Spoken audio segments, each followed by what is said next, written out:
Haleluya, nongeye kubasuhuza bene data, Imana ibaha umugisha. Je mugiye kuganira ni Betty kuko dusanganywe kurara bohora ati ndagira ngo tuganire ijambo ry'Imana, twibukiranye iby'Imana yavuze. Ariko mbere gato reka mbanze ndirimbira Imana, kandi namwe aka karirimbo kabafasha.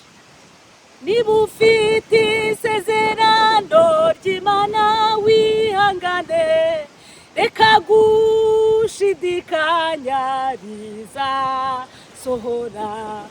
Imana ntabwo igibeshya kandi ntiduka, ibyo yavuze byose bizasohora.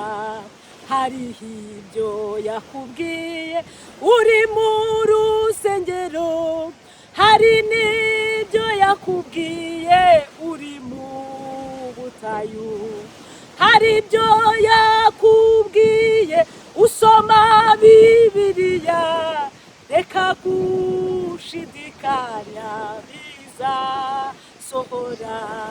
Niba ufite isezerano ry'Imana wihangane, reka gushidikanya rizasohora.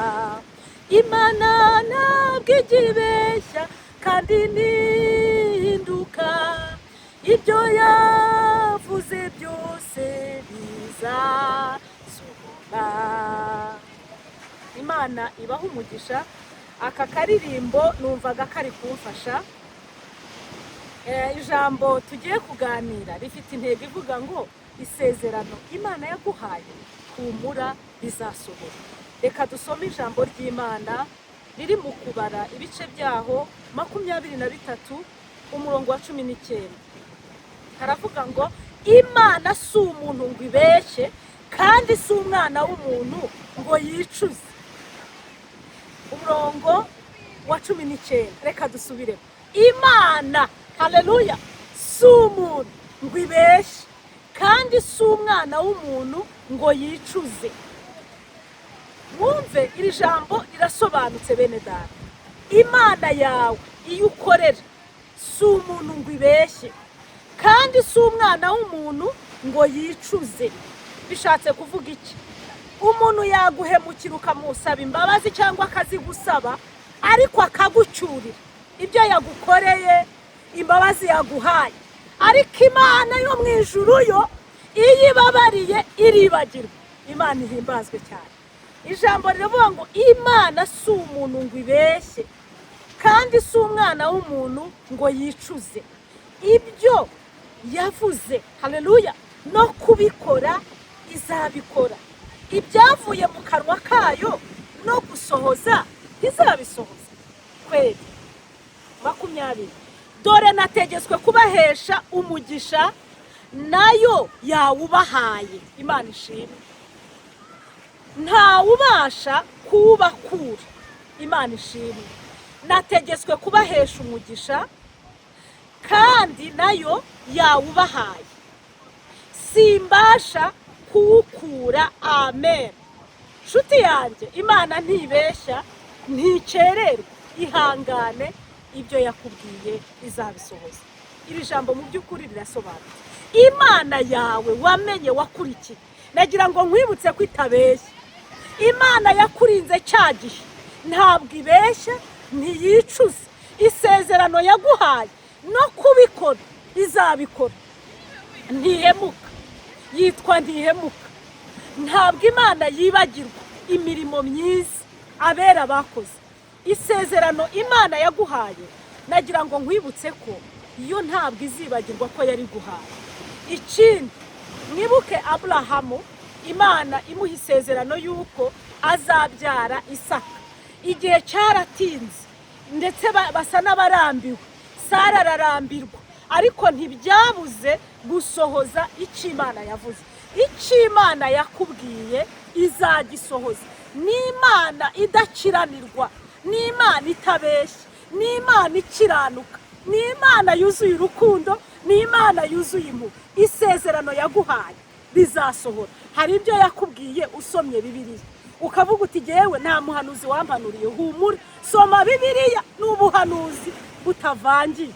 Hari ibyo nge yambwiye ndi mu murimo wayo, ibyinshi narabibonye, n'ibyo ntarabona nzabibona.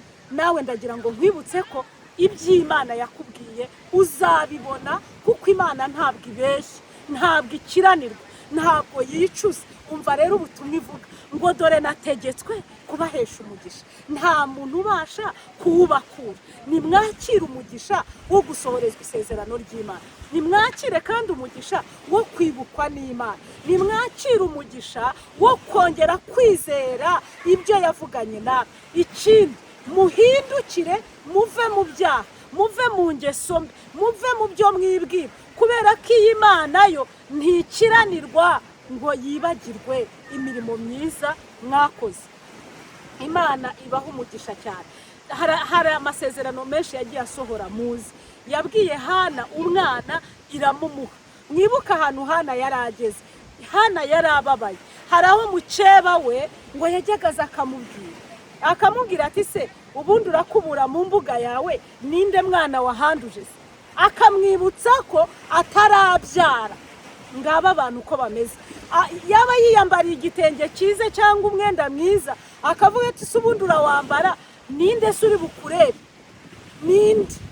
Yaba agize ngo agiye kwinywera agakoma, ashigisha agakoma, umukeba wakazinduka ati wiri waramutse, ako gakoma se ubundi uragishigishira iki ko nta mwana ugira igihe? Ariko se buriya Hana we bibwiraga ko nadagira. Hari igihe abantu bagucunaguza bakagusonga, ariko ndagira ngo nkubwire iby'Imana yakubwiye, humura bizasohora. Nibuke ko Hana Imana yamuhaye umwana, isezerano rirasohora, ariko agiye gushima aravuga ati warigumba abyaye karindwi. Hari igihe Imana ikora igitangaza nawe ukaba washima, gushima kumeze nk'ukwa Hana. Nagira ngo nkwibutse ko isezerano ry'Imana, Imana izarisohoza. Imana yo mu ijuru ntibeshya, yakuremye igukunda, irakuzi, n'ibyo yakuvuzeho irabyibuka. Hari ubwo ujya uvuga ngo Mana ngo ngewe waranyibagiwe, ngo ariko Mana ngo ubu ni wowe twavuganye. Erega kwizera gusohoza iby'Imana yakuvuzeho, ariko kutizera kubabaza Imana. Reka nguhe urugero, umwana wabyaye umukoreye byose bishoboka, ariko ukabona nta cyizera gufitiye, wababara. Niko Imana ijya ibabara iyo ibona tutayizera, iyo ibona tuyishidikanyaho. Kandi ni Imana ikomeye, ni Imana ihindura ibihe, ni Imana ihindura amateka, ni Imana ikomeye, ni Imana ivuga bikaba, ni Imana kandi itegeka bigakomera. Nagira ngo nkwibutse ko isezerano Imana yaguhaye rizasohora, ntikibeshye. Ibyo yavuze no kubikora izabikora. Ngo dore nategetswe kubahesha umugisha, ngo kandi nta muntu uzawukura. Imana yaguhaye umugisha, ninde wawukunyaga? Ndagira ngo ngukomeze mu izina rya Yesu, ntawe uzakunyaga umugisha Imana yakuvuze. Imana ibaho umugisha cyane.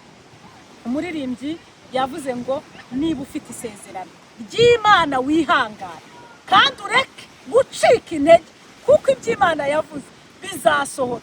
Hari umugabo witwa Baramu, yari umuhanga mu kuvuma, yavumaga imyaka ikuma, yari umuhanga. Bamuha ibiguzi ngo avume Baramu, ngo avume Baraki.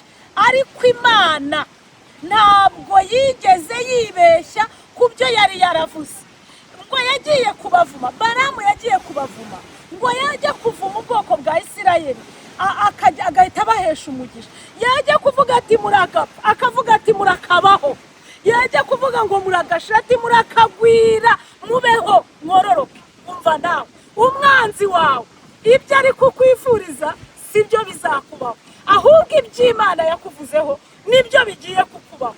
Kuko iri jambo ni ukuri, riravuga ngo dore nategetswe kubahesha umugisha. Imana yateganyije kuguha umugisha, nta wawukura, urawubona byanze bikunze.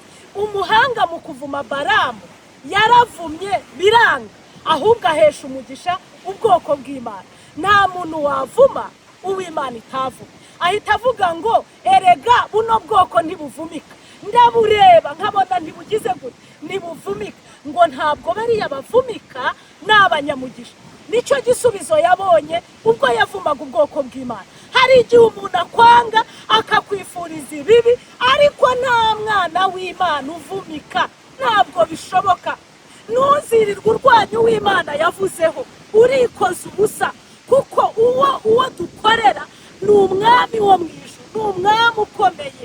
Ntabwo warwanya umuntu w'Imana uzabishobora. Uzasome mu Itangiriro ugeze mu Byahishuwe, abantu Imana yatoranije irabarwanirira, ijya yemera ko banyura mu bigeragezo. Ushobora gusonza, Imana yaraguhamagaye ikabyemera, ariko ntibivuze ko uzarimbuka, uzabona ubugingo buhora. Ushobora kwanga, na Yesu yaranzwe, ariko abana b'Imana ntibavumika. N'ikimenyimenyi nunabigerageza uzasanga ari iby'ubusa, kuko Balamu yarabigerageje ngo bipfa ubusa, ahita avuga ngo murakagira umugisha, murakabaho. Ndagira ngo nkugire inama, reka kwirirwa uvuma uw'Imana yahaye umugisha, reka kwirirwa urwanya uw'Imana yahamagaye. Niba koko ari Imana yaguhamagaye, ibyawe bizakomera. Niba koko atari, ntabwo bizakomera. Imana si umuntu ngo ibeshe, si n'umwana w'umuntu ngo yicuze. Ibyavuye mu kanwa kayo no kubikora, Imana izabikora. Reka mbabwire, muri iki gihe abatubuzi babaye benshi. Hari n'abahanuzi b'ibinyoma, akaza akaguhanurira ibijyanye n'amarangamutima ye, cyangwa se akakubwira ibitariho. Ariko koko niba ari Imana, wizere ko bizasohora. Wavuga uti nabwirwa n'iki ko ari Imana yavuganye nanjye? Ubuhanuzi bwose bw'ukuri bushingiye kuri Bibiliya. Ikindi, soma Bibiliya uyimenye neza, nibwo utazayoba. Ibidashingiye kuri Bibiliya akenshi ntabwo biba ari ukuri. Erega ino Bibiliya ni urwandiko Imana yatwandikiye, ni urwandiko Imana yandikiye umukunzi. Reka nk'urugero, wenda nk'urubyiruko, nk'umusheri wawe akwandikiye, birashoboka ko warara udasomye mesaje, uri online. Niyo zije ari nyinshi, uhera ku y'umukunzi wawe. Rero iyo uraye udasomye Bibiliya, ni nk'uko utasoma urwandiko rw'umukunzi yakwandikiye. Tekereza ko wasoma urwa fiancé wawe cyangwa inshuti yawe, ariko ntusome Bibiliya, ijambo ry'Imana, kandi ari urwandiko Imana yakwandikiye. Ni urwandiko umukunzi wawe Yesu yakwandikiye, kugira ngo urusome wumve amagambo arimo agukomeze. Isezerano ryose Imana yaguhaye riri hano muri Bibiliya, nta na kimwe Imana itavuzeho. Imana ibaha umugisha. Nagira ngo mbibutse ko amasezerano yose Imana yabahaye azasohora. Imana ntibeshya kandi ntihinduka. Umuntu yahinduka, ariko Imana yo ntihinduka. Wowe yabwiye urubyaro, humura, yitegereze, izaguha urubyaro. Ndashima Imana yahaye urubyaro Nehemiya na Medi. Ni ukuri, ntabwo nzareka kuyishima. Muyimere icyubahiro. Bari bamaze imyaka igera muri 10 nta mwana bagira, bategereje umwana. Imana ibaha urubyaro. Yaruhaye Loyizi muri Jehova Jire, iyo nayo ndayibutse. Iyo Mana igira neza. Yaruhaye na Christine, iyo ni Imana idahemuka. Iyo Mana n'iki idashoboye bene data.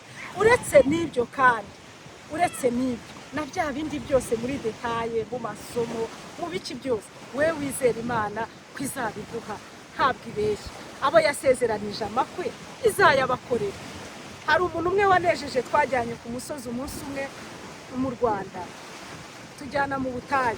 Arangije avuga ngo Mana, ndakwizera, niba koko nta n'umugeni wandeme, ukaba nta urarema iyi saha ugitekereza kumurema, ubwo nataza ndacyakwizeye uzazamanura n'umumarayika tubane, ubwabo umufasha wanjye, kuko nzi kutabeshya.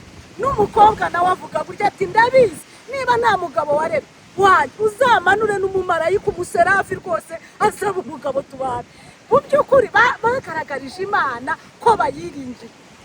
Reka mbabwire bene data, ibindi Imana ivuga ni ukuri irabisohoza. Hari umuntu Imana yakoreye ubukwe ndamuzi, yarakuze pe, iramubwira ngo nzagushyingira. Yararengeje imyaka igera muri 58. Iramubwira iti nzaguha urugo. Ariko dore igitangaje, uwo mukecuru Imana yamuhaye urugo, ariko uzi ukuntu yasengaga. Yigeze kujya ku musozi akajya ahirika ibuye, akavuga ngo uko nguhiritse wabuyewe niko mpiritse ubusiribateri, ndabwirukanye mu izina ryayo. Ni ukuri, reka mbabwire, abantu bajya basenga uburyo butandukanye. Uwo nawe yarantangaje. Uzi ko yaje kubona ubukwe, umunezero uramwica ku munsi w'ubukwe. Nyuma y'ubukwe noneho rero gato bamaze gutwikura umukecuru araseka aranezerwa arihirika, umugabo aje asanga umugore yumye yapfuye, ariko apfa Imana yasohoje ibyo yamubwiye. Imana ntibeshye, Imana nibyo bari baravuganye ko izamukorera ubukwe, yarabumukoreye irangije iramucyura kandi abona ubugingo buhoraho. Reka kwibeshya no kuva ku Mana. Imana ntibeshya kandi ntihemuka. Izo ni ingero mbabwiye nzi, abo bantu ndabazi. Yari atuye hariya mu Gatsata, Imana imusohoreza ibyo yamubwiye. Hari abantu bizera, nawe ndakwifuriza kwizera kandi ujye usenga y'uburyo bwose. Niba witeguye no gusubizwa, ubyuka ubwira Imana uti niteguye gutabarwa uyu munsi. Ugende nk'umuntu ugiye gutabarwa, wizere Imana, ureke gucika intege. Satani cyamuzanye no guca intege abantu. Imana ibaha umugisha, amen. Reka senge. Mana, uha umugisha umuntu wese wumvise iri jambo, uzamurwanirire, umuhe kwihana no kunesha. Abari barasubiye inyuma bongere kubyuka, ubambike imbaraga. Abatarakizwa nabo bakizwe, bagira isezerano ry'Imana, bandikwe mu gitabo cy'ubugingo. Turabizi ko mwisi abana bavutse bandikwa mu gitabo cy'umwimerere, cy'irangamimerere.